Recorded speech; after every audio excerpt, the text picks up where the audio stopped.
Gaya ng inasahan natin kahapon na si 92W itinaas na ni Pag-asa as Tropical Depression Huaning mula pa kaninang madaling araw. Pero ang inaasahan nito ay i-exit ito ng Philippine Area of Responsibility bukas ng madaling araw. Bagamat nananatiling low pressure area pa rin sa aking tropical cyclone sector. At dahil sa paglayo na naman ng habagat ng bahagya sa kanluran ng Northern Luzon, magiging katamtaman at ilan-ilan lamang nakalatrat na pag-ulan ang iiral sa buong Northern Luzon hanggang Southern Luzon. Nalalabi naman sa katamtaman din ng panahon na may kalat-kalat na pag-ulan. Pero inaasahan sa loob o sa susunod na 24 oras, uulanin ang ilang silangan ng Visayas at Mindanao dahil sa paglapit naman ng surface trap sa silangan dagat Pasipiko.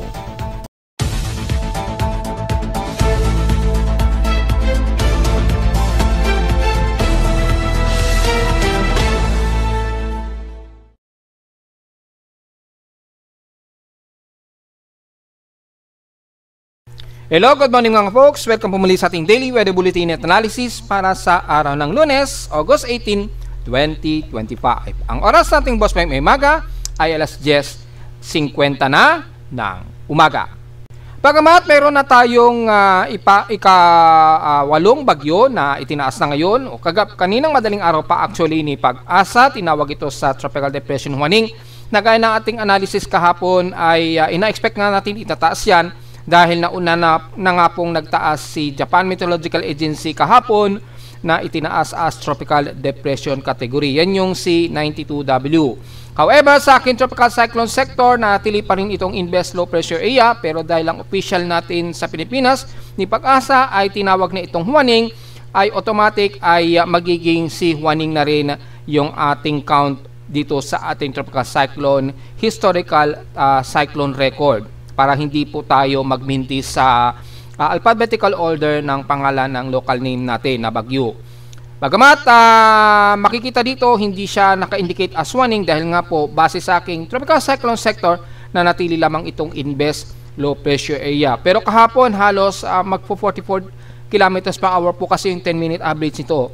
Pero nasa around 42 km per hour lang kasi to 43 km per hour. So hindi siya umabot sa threshold na para tawaging tropical depression na aking tropical cyclone sector. Pero kay Pag-asa ay itinaas na nga po nila ito dahil nga po gaya na ating sinabi kahapon pa sa ating report ay una-una nang tinaas ito ng Japan Meteorological Agency. So automatic yan, susunod yan si Pag-asa. So alam naman natin ang magiging reference o basehan ni Pag-asa ay bukod kay ECMWF, pero mas priority si Japan Meteorological Agency talaga. Once na nagtaas si JMA ng kanilang category, automatic itinataas na kagad yan ni Pag-asa. Pero mapapansin nyo po ay katamtaman ang lagay ng panahon dito sa Metro Manila at ilang bahagi ng Extreme Northern Luzon dahil gaya nga po ng report natin kahapon, bahagya nga po umatras. Lumayo yung distansya nga po ng malawak na surface dito sa kanluran ng Luzon dahil lumayo na rin ng distansya itong si 91W. Sasabay po kay 91W yung most of habagat natin sa kanluran, kaya bahagya po itong lalayo. At dahil sa bahagya itong lalayo, bahagya ring mababawasan yung mga kalat-kalat na pag-ulan sa iba't ibang bahagi ng kanluran ng Luzon. So, ang ilang bahagi lamang ng Luzon, magkakaroon na lamang ng mga ilang katamtaman, pero mga kalat-kalat na pag-ulan o isolated rain showers na lamang ang iiral. Dahil itong si Huaning na tinawag na nga po ni Pag-asa sa local name, ay palabas na rin ito ng Philippine Area of Responsibility at gaya na aking report kahapon, hindi ito magiging banta na rin sa bansa since palabas na rin o pa-exit na nga po talaga itong si Huaning. At dahil nga po pa-exit nito, hindi ito magiging epekto masyado sa buong malaking kalupaan ng Northern Luzon, maliban na lamang sa ilang bahagi dyan sa may bandang Itbay at Batanes. Medyo mararamdaman nila yung pinaka-outer surface trap ni Huaning na magkakaroon sila ng medyo mabugsong hangin dyan at mga kalat-kalat pa ring pag-ulan. Pero sa nalalabi ng Extreme Northern Luzon ay mapapansin ninyo katamtaman pa rin at umaaraw-araw pa rin sa inyo dyan. So hindi talaga ninyo mararamdaman yan. Nauna na natin yung binanggit noong mga nakarang araw pa. At makikita natin sa Doppler radar ay wala po tayong masyado makikita na mataas na water vapor. So asahan natin na medyo maaraw-araw. magdala po ng payong dahil ang ating outside humidity katamtaman pa rin ang ating magiging outside humidity natin, 75% lamang. So kapag tumaas po yung ating outside temperature, pumalo yan ng 33 degrees pataas, asahan natin magiging maalinsangan pa rin tayo, lalo na dito sa Metro Manila. At base sa ating lightning detection system, wala tayong masyadong malapitan na lightning strikes. Merong 16 lightning strikes dito, mostly sa extreme node ng Luzon po yan. At kalamihan ay sa labas naman yan, so expected po na magiging kaunti lamang ang mga lightning strikes. At kung mapapansin nga po natin sa ating lightning detection system, mga nasa 28 lamang na lightning strikes ang nare-detect at nare-record ng aking lightning detection system. At typically dyan lamang sa ibang extreme node Luzon ang nakakapagtala pa rin ng mga pagkulog at pagkilat. So ingat pa rin po, bagamat medyo magiging scattered lamang at magiging madalas isolated rain showers ang iiral sa extreme node Luzon. Pero patuloy pa rin ang manipis na habagat na umiiral sa kanluran pa rin ng Luzon, bagamat medyo mas manipis na nga po ito, hindi na gaano katindi gaya nung isang araw. Dahil nahatak o medyo lumayo muna yung ating habagat dahil nga po sumasabay muna dito kay 91W na ngayon ay nandyan na sa kalupaan niya ng bandang Vietnam siguro, sa Laos or paligid ng China. So expected po yan.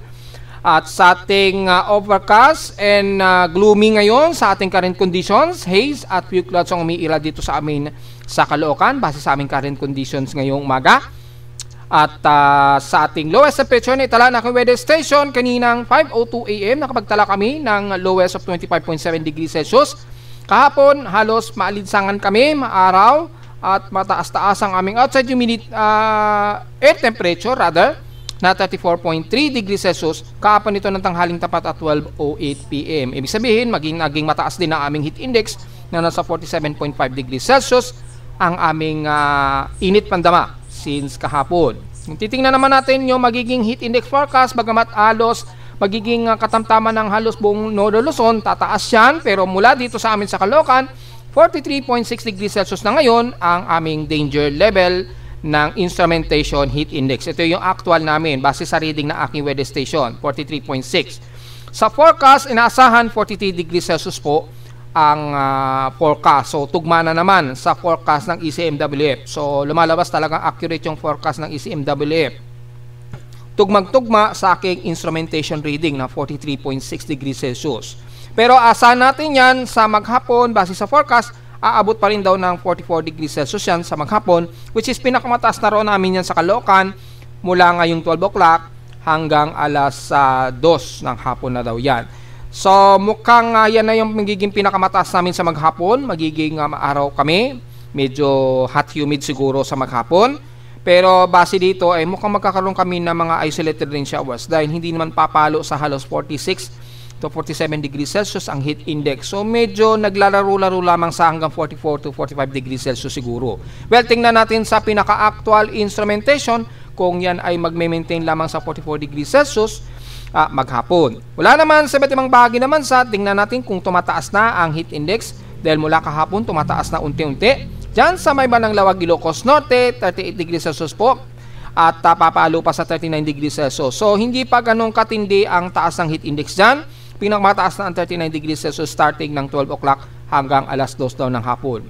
Kaya lang pagdating sa may bandang Cagayan Valley, silipin natin, ay nasa 40 degrees Celsius na po ito. Papalo ito hanggang 43 degrees Celsius mamayang alas 2 hanggang alas 4 ng hapon. Aabot ng 43 degrees Celsius. So medyo tumataas-taas na rin.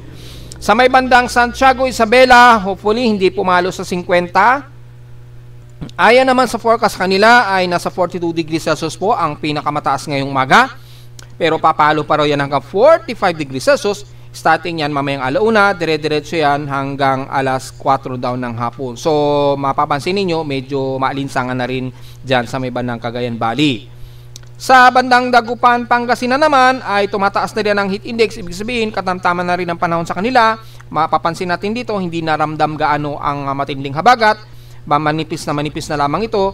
Nasa 42 degrees Celsius po ang inyong extreme caution forecast dyan. Pero papalo daw hanggang 44 degrees Celsius yan mamayang alauna ng hapon.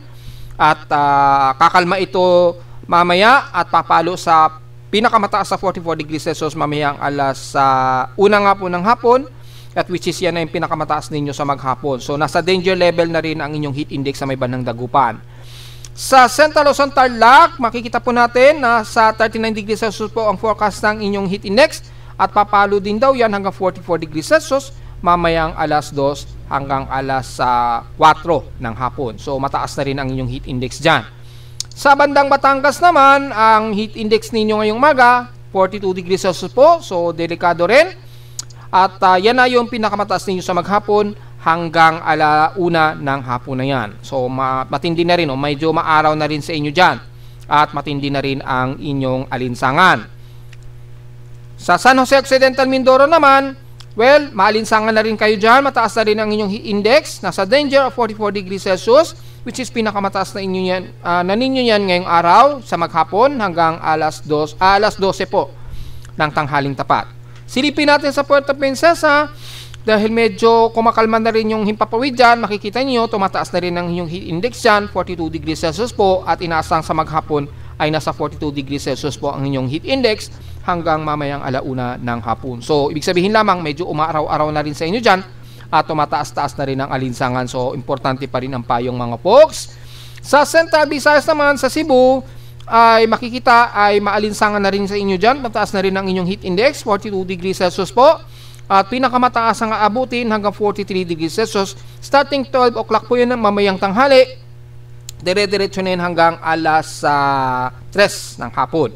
Yan, hanggang alas 3 po ng hapon yan, tuloy-tuloy po yan. So maalinsangan na rin dyan, lalo na sa may bandang Mindanao. Silipin po natin, 1 week yata yung Kadayawan Festival sa Davao City, correct me na lang if I'm wrong, pero nagse-celebrate po sila ng Kadayawan Festival dyan, at makikita natin maaraw din sa inyo dyan. So sa mga nagse-celebrate pa rin ng piyesta dyan, ay magdala po ng payong dahil nasa 39 degrees Celsius po ang inyong alinsangan, heat index, at papalo yan hanggang 40 degrees Celsius ngayong tanghali. Pero at least nito, medyo manageable naman yung grabing heat index. Hindi naman siya pumapalo ng at least 45 degrees Celsius. So medyo magiging gloomy at overcast din ang inyong magiging paligid yan maghapon na.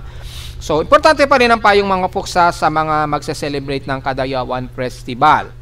At wala naman sa may bandang Zamboanga Peninsula, silipin din natin ay medyo mataas-taas pa rin ang inyong heat index, bagamat hindi naman pumalo ng 40 degrees Celsius.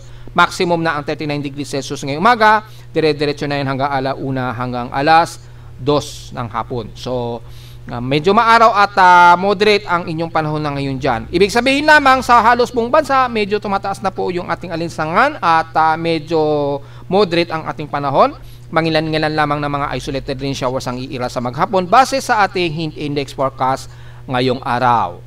Samantala, kung tatabi naman natin sa PX Extremes in past 24 hours, ang Zamboanga Peninsula may pinakamataas na air temperature na 34.8 degrees Celsius daw, at sa lowest temperature naman sa Baguio, bumalik sa 17.4 degrees Celsius na pinakamababang temperatura dyan sa bandang Baguio o Benguet.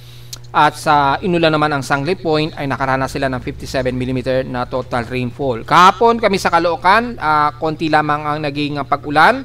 Umabot lamang kami ng 1.2 mm sa maghapon lamang. So sa loob ng isang linggo, nakaka 158 o 159 mm total rainfall na kami. So nasa 234 mm na po ang total rain namin ngayong month of August. So below normal pa rin ito kumpara sa 472.6 mm na August average rainfall pa rin.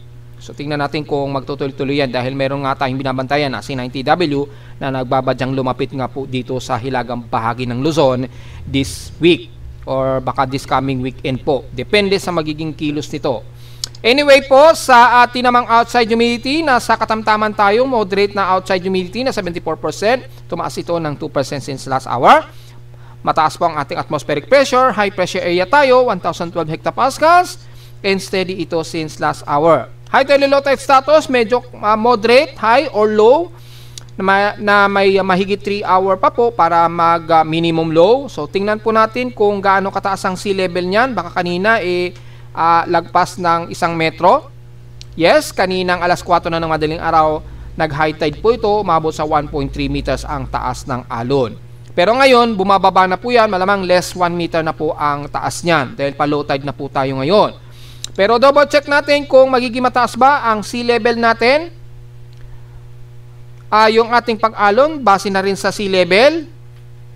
Mula sa ating Tropical Cyclone Assessment Monitoring for significant wave height po, sisilipin po natin kung tumataas din ba ito. So base sa significant wave height ay lumayo naman na yung malakas na alon. So medyo safe na po ang kanluran ng bansa and the rest ng bahagi ng katimugan ng bansa. So ingat na lamang sa alon, bugsot po ng malakas na hangin sa silangan at kanluran, lalo na din sa may bandang kanluran na mumiral pa rin po yung ating habagat. Kaya lang medyo drier na siya. Medyo tuyo na, hindi na siya masyado saturated. Dahil yung saturated na habagat ay sumasabay na dito kay 91W. Kaya palayo ito sa kanluran ng Nodo Luzon. Yun na lamang po ang pag-ingatan natin mga folks.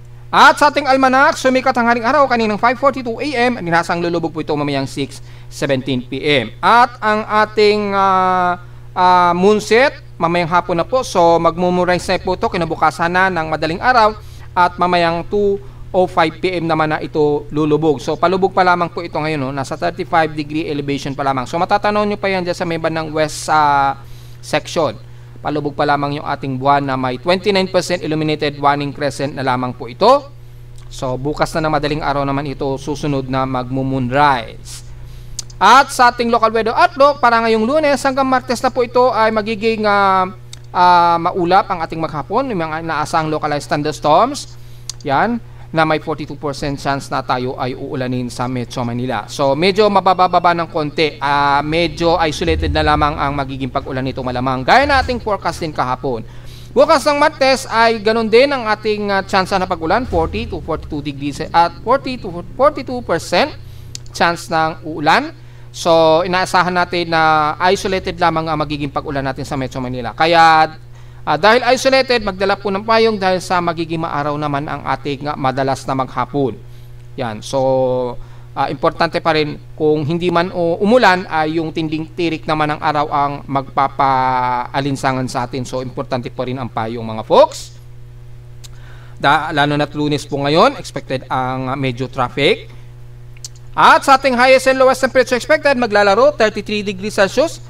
Lowest temperature expected ay nasa 26 degrees Celsius. At ayon sa ating local weather advisory mula sa data Pinipag-asa, kaya lang madaling araw na po ito na mataan nila ang sentro ng tropical depression na tinawag na nga po ni Pag-asa as warning despite na low pressure area pa rin sa aking tropical cyclone sector na mataan nila sa layong 520 km east-northeast ng Itbayat, Batanes. Kahapon ay post ko yan sa aking Facebook page na sa around 620 km east-northeast yan ng Itbayat, Batanes na. Since kahapon nga po ng hapon ay 3 o'clock, then mga bandang hapon ko na po na-post, so mga nasa 600. Pero ayon kay Pag-asa, 520 km east-northeast ito ng Itbayat, Batanes. So nagkaroon ng jolting na naman yung ATCF. So kaya medyo lumapit na naman siya. Hindi maiiwasan po yung pinaka-jolting. Hindi minsan maiwasan yan, lalo na't yung focus ng satellite minsan nagkakaroon ng interruption. So 520 km east-northeast ng Itbayat, Batanes na may maximum sustained wind na ito na 45 km per hour. Malapit sa gitna at bugsong maabot ng 55 km per hour. Yan yung starting point na tropical depression threshold. But since sa aking tropical cyclone sector, umabot lamang ng hanggang 43 km per hour. So hindi siya pumalo sa pinaka-threshold. Kaya nanatiling invest low pressure area pa rin ayon sa aking tropical cyclone sector since kahapon.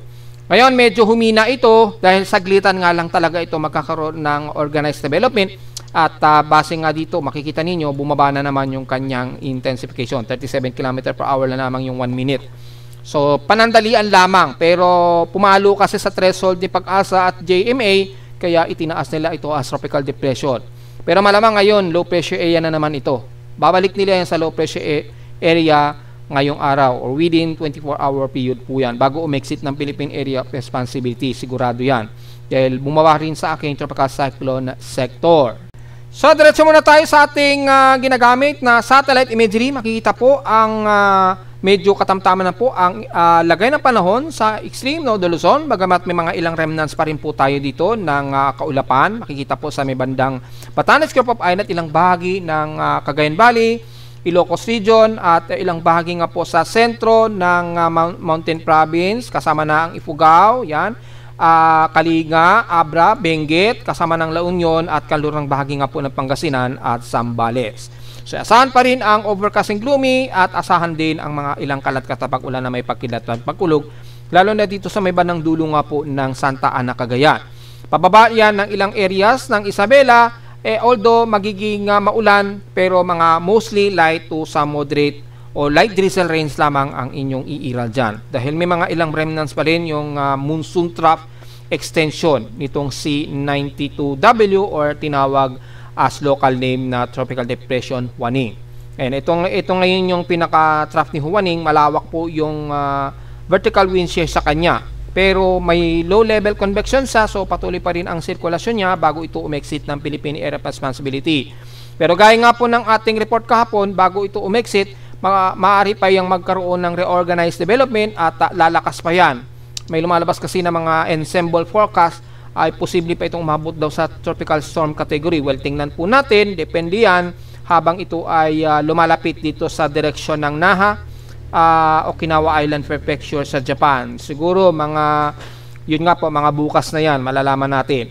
Inaasahan kasi natin, mga bukas siguro na madaling araw, exit na yan ng Philippine Area of Responsibility. Pero sa ngayon, yung magiging panahon sa Northern Luzon, overcast at gloomy nga po. So, hindi pa rin mawawala ang mga kalat-kalat na pag-ulan na may ilang pagkilat at pagkulog diyan sa kalurang bahagi at silangang bahagi ng Northern Luzon. Although, mas bawas na nga po ito gaya ng ating report kahapon dahil mapapansin nyo po, parehong palayo na po yung trough ng gaya na lamang dito sa may bandang kanluran ng Northern Luzon, malayo na po yung pinaka-trough.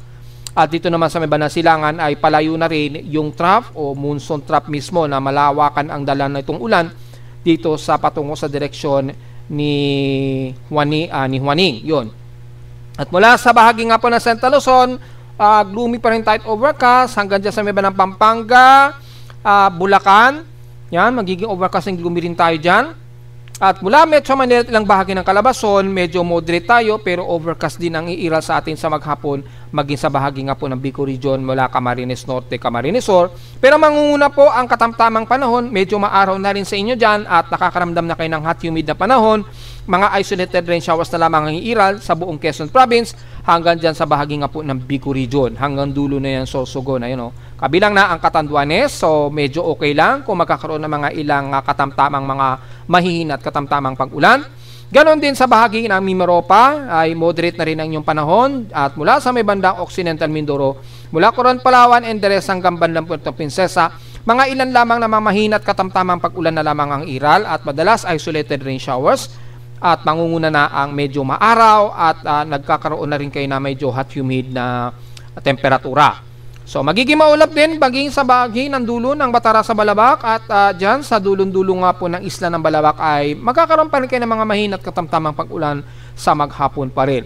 Pero okay lang yan para at least kontrolado naman ang tinding init. Wala naman sa buong Southern Luzon ay katamtaman din tayo, medyo moderate and some fairly weather tayo dyan sa Marinduque, Romblon hanggang Masbate at Burias Island.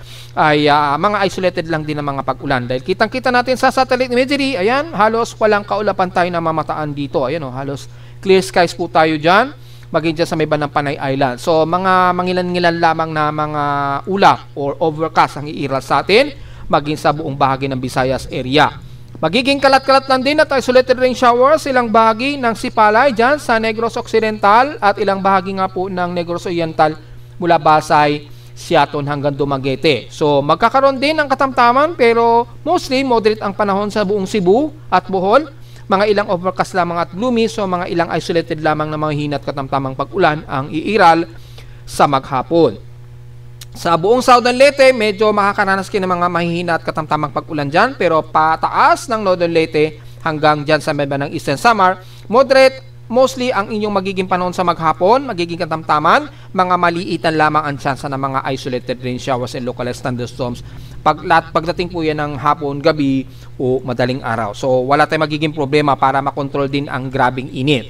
Wala naman sa bahagi ng Northern Mindanao, magiging katamtaman ang most ng inyong maghapon, mga ilang overcast at ilang partly cloudy lamang ang iiral, maging sa mimban ng Surigao Region, mga ilang mahihinat katamtamang pag-ulan o scattered rain showers ang iiral sa maghapon natin dyan sa may bandang Surigao del Norte, ilang bahagi nga po na Agusan del Norte, hanggang dyan sa may bandang Cagayan de Oro. Pero the rest ng Davao region ay moderate at mostly nagiging fair weather po tayo. Pero gaya na aking sinabi nga po, within 24 to 48 hour period, unti-unti magkakaroon na naman ng saturated water vapor ang silangan ng Mindanao at Eastern Visayas dahil meron po lumalapit dito na malawakang cloud cluster mula dito sa member ng Palau.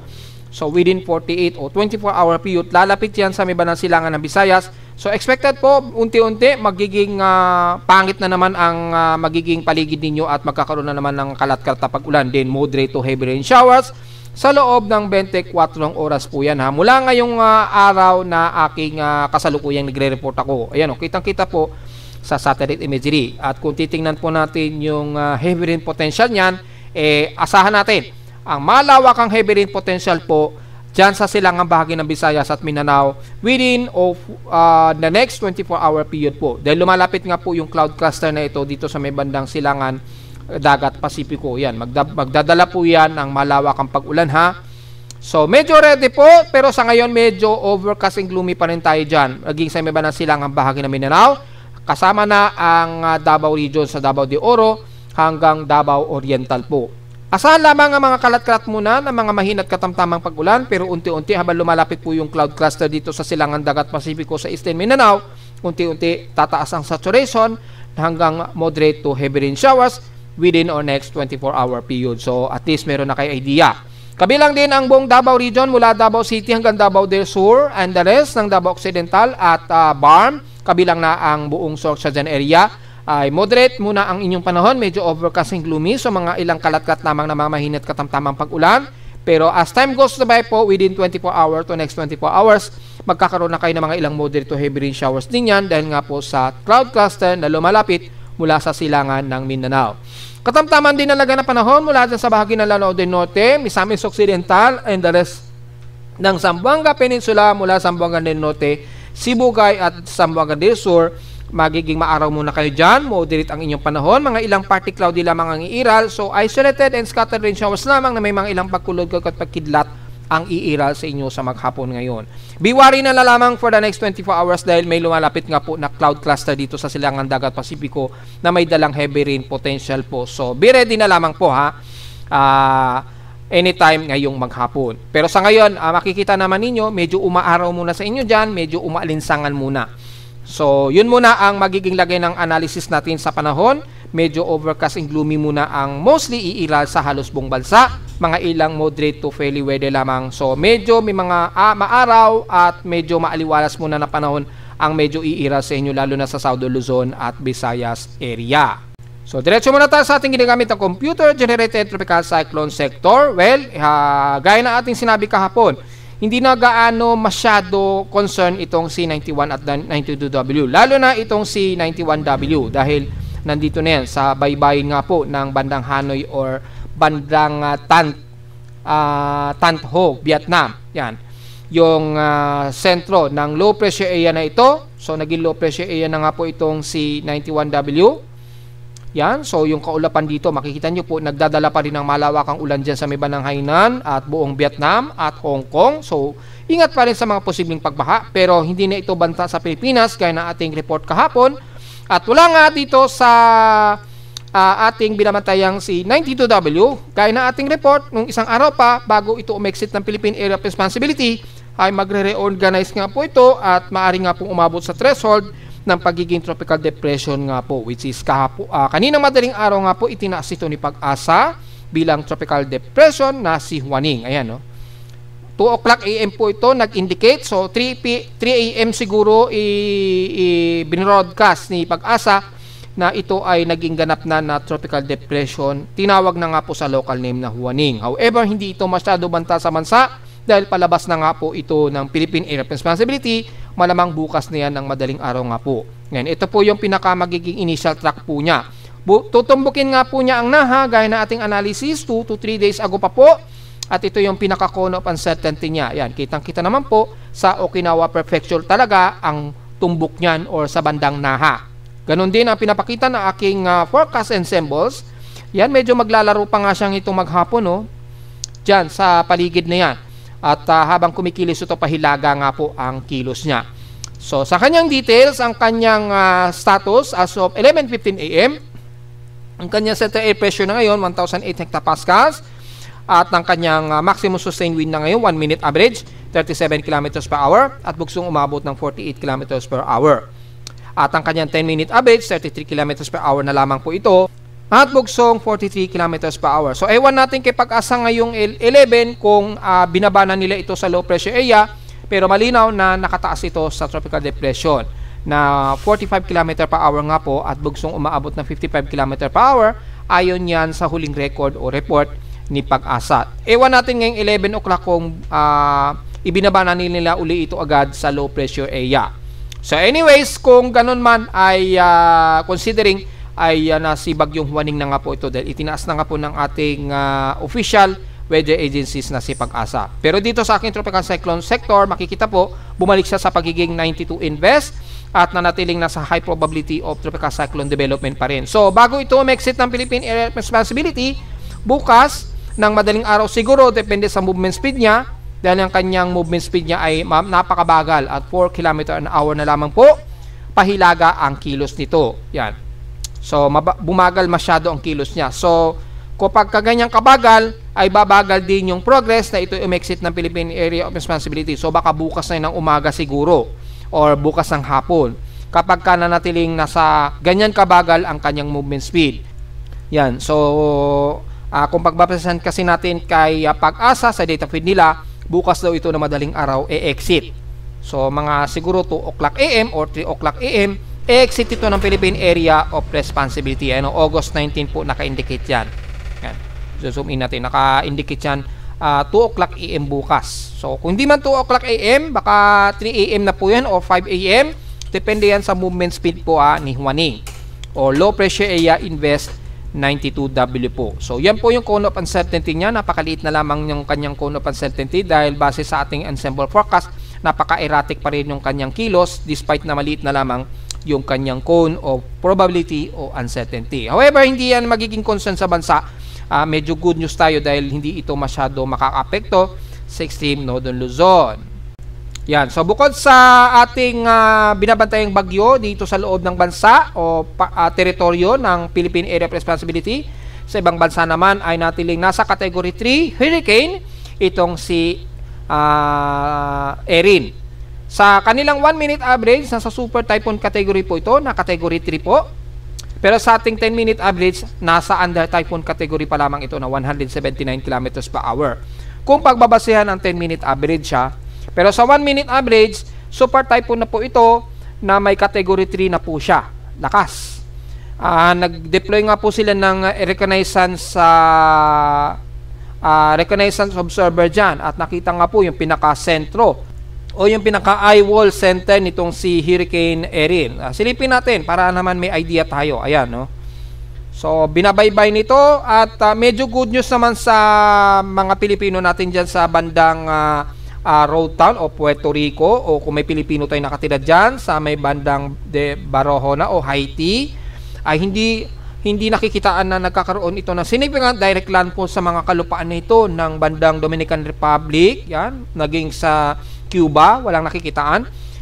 Malaki po ang significant na curve nito dahil kung sisilipin natin yung tropical storm force o 63 km range, makikita natin yung effect niya.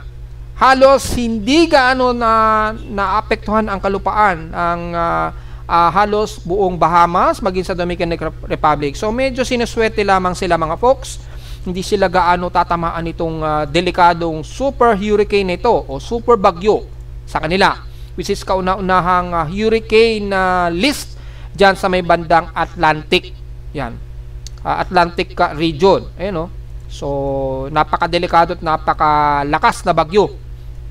Buti na lamang ay puro lihis ang dadaanan niya. Dahil kung titingnan natin ang tropical typhoon force na 122 km range, ay wala itong lupa na tatamaan. So medyo sinuswerte talaga maging dyan sa may ng South Carolina, North Carolina, or sa buong bahagi ng eastern part ng Amerika, walang isang tatamaan, maging ang Bermuda Island, walang tinatamaan So medyo napaka rare na pagkakataon na walang tatamaan itong si super hurricane na si Erin. Yan. Pero todo bantay ngayon ng mga meteorologists dyan. Iba't ibang kasi mga Amerikano dyan, pagka may mga hurricane, sobrang sobrang agresibo sila, tinututukan ang isang hurricane.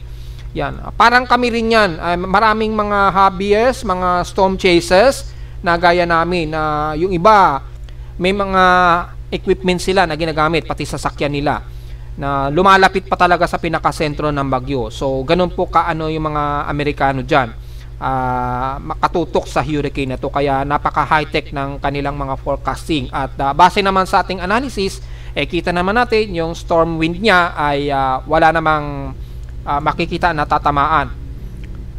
Napaka-significant ng turn niya, halos 90 degree. Ayun, na halos 90 degree yung turn niya. Halos So, grabe, napaka-rare yung pagkakataon na ang isang hurricane walang rektang tatamaan sa anumang kalupaan. However, malawak pa rin yung cone of uncertainty yan, so maaari pang magbago yung direksyon niyan. So, yung mga Pilipino natin dyan, kung merong malapit na nakatira dyan sa Bahamas or sa may bandang Dominican Republic, ingat na lamang mga folks. Pero dito sa may bandang dulo nga po ng Road Town, medyo safe na po kayo dyan dahil wala na dyan yung pinakasentro ng bagyo. Yan. So, patuloy pa rin binabantayan ng mga reconnaissance observer dyan sa Amerika. So, yun lang mga pinaka-latest natin dyan sa bagyo. Pero sa atin sa Western Pacific, ang binabantay naman natin itong si 90W na nagbabadya nga po, napapasok ng Philippine Area of Responsibility. Ayan, kasalukuyan itong nasa layo na ito. Kung susukatin na natin mula sa eastern part ng Mindanao, mula sa may bandang Surigao del Sur, Eastern Mindanao, mula sa pinakasentro nitong si 90W, nasa layo nito 2,385 o 2,386 km east ng Surigao del Sur po. Sa labas pa ito ng Philippine Area of Responsibility. Yan, malayo pa. Or nasa may bandang southeastern na ito ng Guam. Kung susukatin natin yung distansya niya, 577 km southeast ng Guam po ang layo niya ngayon. Base dito sa aking tropical cyclone sector. Pero natiling invest low pressure area pa lamang ito at kasalukuyan pa lamang ito na hindi nagkakaroon ng increase intensification, na natiling 37 km per hour pa lamang ito na under tropical wave condition at buksong umaabot nga po ng 43 km per hour. Yung kanyang 1 minute average, so pare-pareho lang po yung kanyang wind speed so far. Kaya babantayin natin dito mga folks dahil nga po sa ating forecast dito, sa ngayon hindi pa ini-indicate ng aking multiple ensemble forecast. Pero again, ay base sa mga multi-ensemble forecast natin na pinakita kahapon, ay kikilos dito pa hilagang kanluran. May tendency na tutumbok pa raw ito ng bandang hilagang silangan ng Nodo Luzon. Yan, ganyan po magiging kilos din yan. So papasok to ito ng Philippine Area of Responsibility. So, wala pa tayong significant time kung anong araw eksakto ito papasok, pero at least meron tayong mga nasa 80-hour period pa po para ma-confirm natin kung anong estimated na papasok ito ng Philippine Area of Responsibility, itong C90W. So kung titingnan natin sa pinaka-floating satellite imagery C90W, makikita natin napaka-disorganized pa po yung kanyang low-level convection. Malakas pa po yung vertical wind shear sa kanya, kaya yung LLC niya napakabuhagag pa. Hindi kagaya nitong C92W, bagamat may vertical wind shear sa kanya na nag-interrupt, ay malakas pa rin yung kanyang LLC, no? Medyo maganda pa rin yung kanyang pagkakatrumpo, yung pagkakaikot niya sa ibaba, ayan, no? Yun. So, yun po ang pinagkaiba nila, kaya hindi pa ganun ka-organize itong C90W. At kung titingnan natin, hopefully, active yung polarized indicator niya. Wala pa pong polarized indicator. So, ganun dito, wala pang polarized. So, yung forecast nito mula kay 92W ay nanatili hanggang tropical depression to tropical storm daw. Pero hanggang sa loob na 3 araw, mananatili lamang ito as tropical depression. Ito yan, si 92W. Hanggang sa umexit ito ng Philippine Area of Responsibility bukas. So, babantayin pa rin natin maigi itong si 90W mga folks, dahil until now, wala pa siyang intensification na nakikitaan. Pero malinaw naman sa mga forecast, kung titingnan natin ang tropical cyclone advisories and forecast, ay nasa high probability of tropical cyclone development na raw ito. Hindi pa pala in-indicate dito ng Giant Typhoon Weather Center, C92W pala ito. Pero C90W po, hindi pa nila itinataas. Yan. Ganon din kay Japan Meteorological Agency, hindi pa nila itinataas. So, napaka-disorganized pa. Kung sisilipin natin ang 24-hour period, wala rin. Next 24-hour period, ay wala rin silang indikasyon. So, sa ngayon, napaka-disorganized pa po yung forecast. Pero kung titingnan natin sa ibang tropical cyclone track ensembles mula sa data feed ng Weather Nerds, makikita natin itong C90W ay indicated na kikilos pa rin daw ito pa west-northwestward. Ayun o, dito tutumbok pa nga daw sa dulo ng extreme northeastern Luzon. Ayun o. Mga estimated, mga around 192-hour period na po ito lalapit dito sa may bandang silangan ng Nodo Luzon. So, marami pa po mga posibleng pagkakataon na magkakaroon ng significant changes yung forecast ng 90W ha. So, hindi pa natin pwedeng i-rule out talaga yan sa ngayon. Yan. At mabilis pa rin ang pagkilos nito pa westward sa bilis na 46 km per hour. Itong C90W pa rin. So, mabilis ang kilos niya. Tingnan na lamang natin kung ito ay paglapit dito sa may bandang boundary ng PAR, magkakaroon na siya ng organized development. So, parati pa rin natin siyang babantayin at tututukan mga folks at mag-update tayo sa Facebook page para sa kanyang significant development. Dahil until now, nasa high probability of tropical cyclone development pa rin yan mga folks.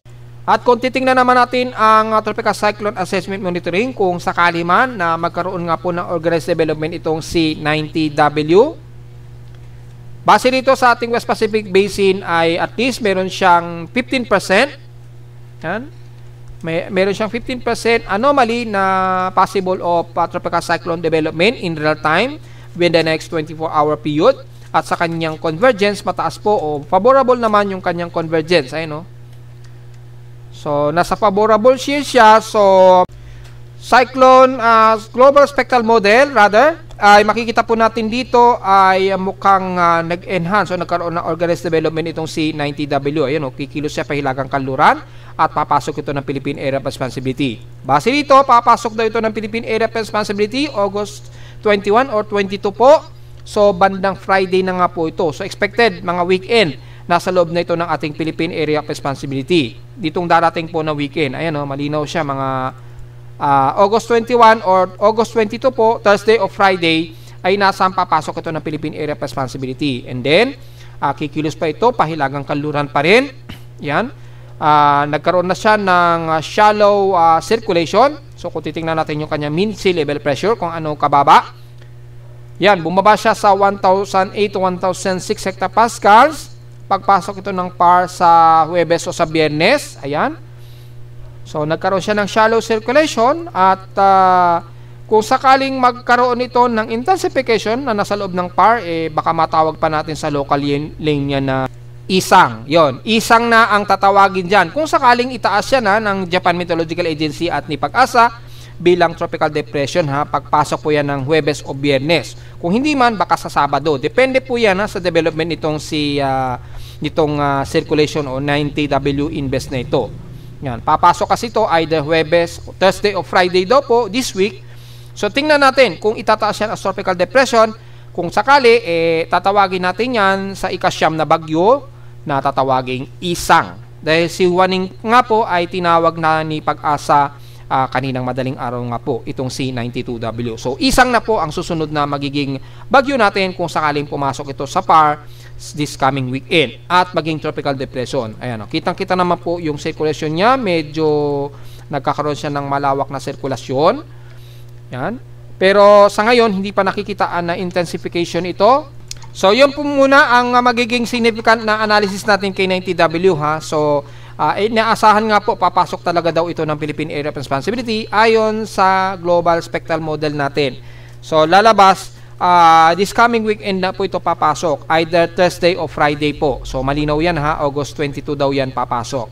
At mula sa tropical cyclone strike probability ay makikita mataas na po, tumaas na sa 70 to 80% ang strike probability genesis nitong C90W. So highly confidence daw na ito ay magiging isang ganap na bagyo daw. So, well, tingnan natin dahil hindi pa tumataas sa ating tropical cyclone sector ang kanyang maximum sustained wind. At hindi rin itinataas pa ng mga ibang weather agencies. So, abang-abang na lamang po mga folks sa this week.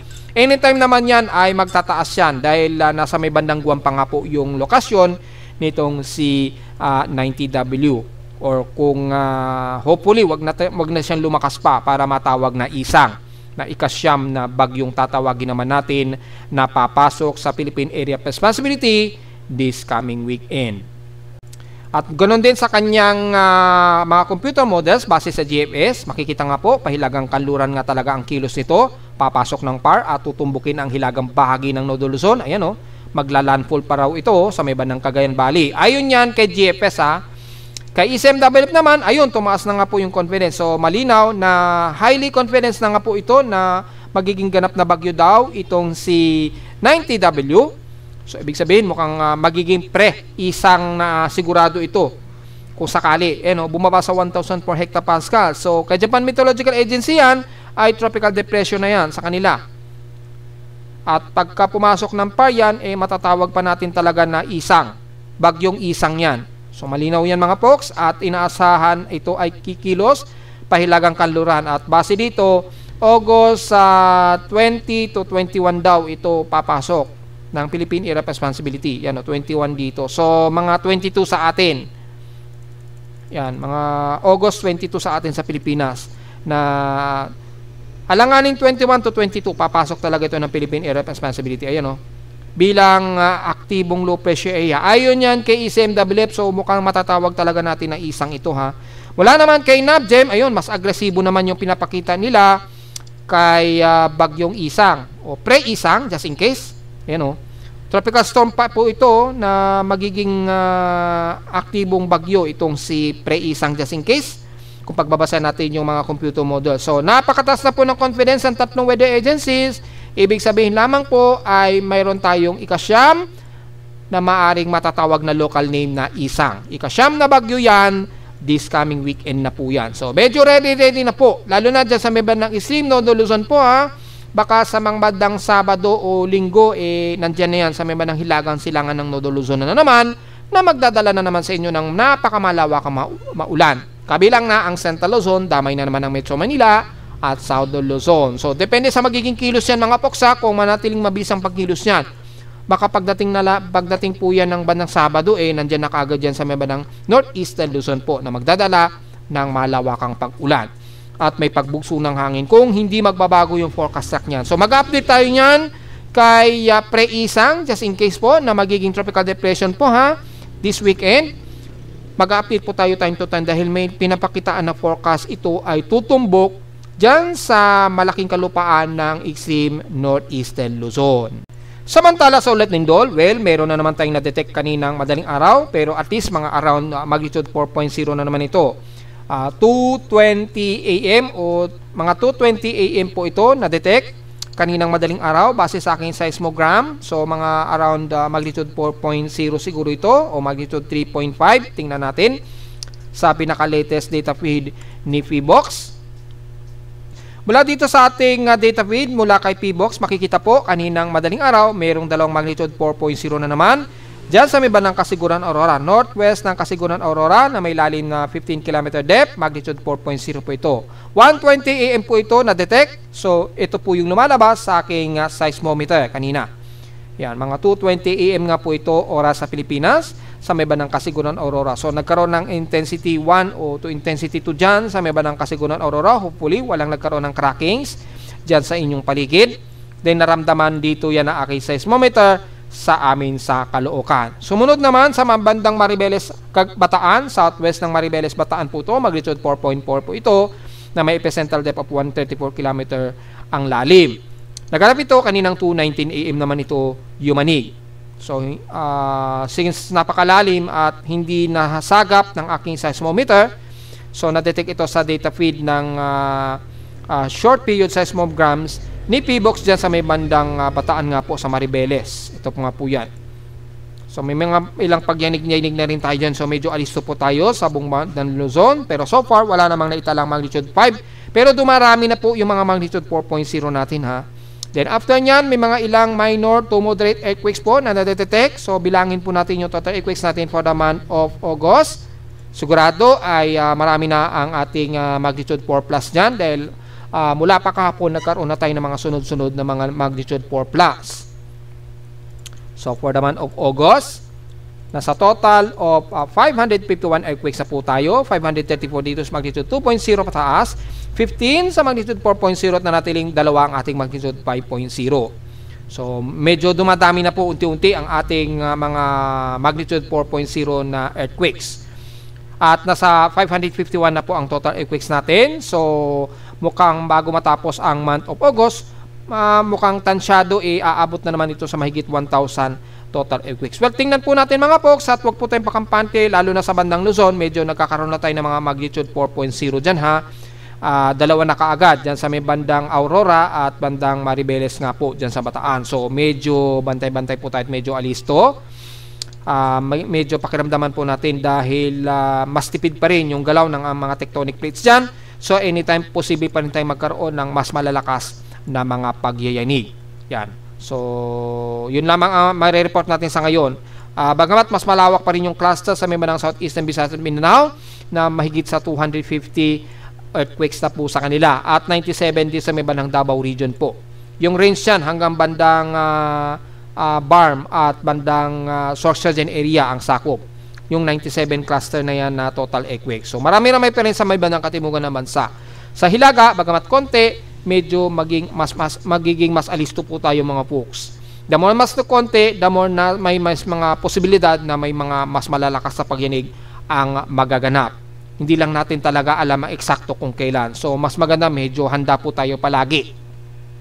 At narito naman ating 3-day 20 weather forecast para sa araw ng Lunes, August 18, 2025.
At hanggang dito naman po ating daily weather bulletin at analysis para sa araw ng Lunes, August 18, 2025. Huwag mong kalilimutan na mag-like, share, and subscribe po sa ating YouTube channel at visit lamang anytime sa ating website na www.pimoweather.com para sa ibang detalye na gusto malaman na hindi natin isama ngayong tanghaling tapat na. Bagamat medyo overcast pa rin tayo, pero at least moderate na ang ating panahon maging sa hilagang bahagi ng Nodo Luzon. Mga mangilan-ngilan na lamang ang buhos ng ulan. So wala naman magiging problema para kontrolado ang grabing init. At visit lamang sa ating website sa gusto malaman pa rin ng dynamic events mula sa reading ng aparato ko sa Caloocan at sa data feeds mula sa iba't ibang weather agencies. Maraming salamat po mga folks at magandang araw po sa ating lahat.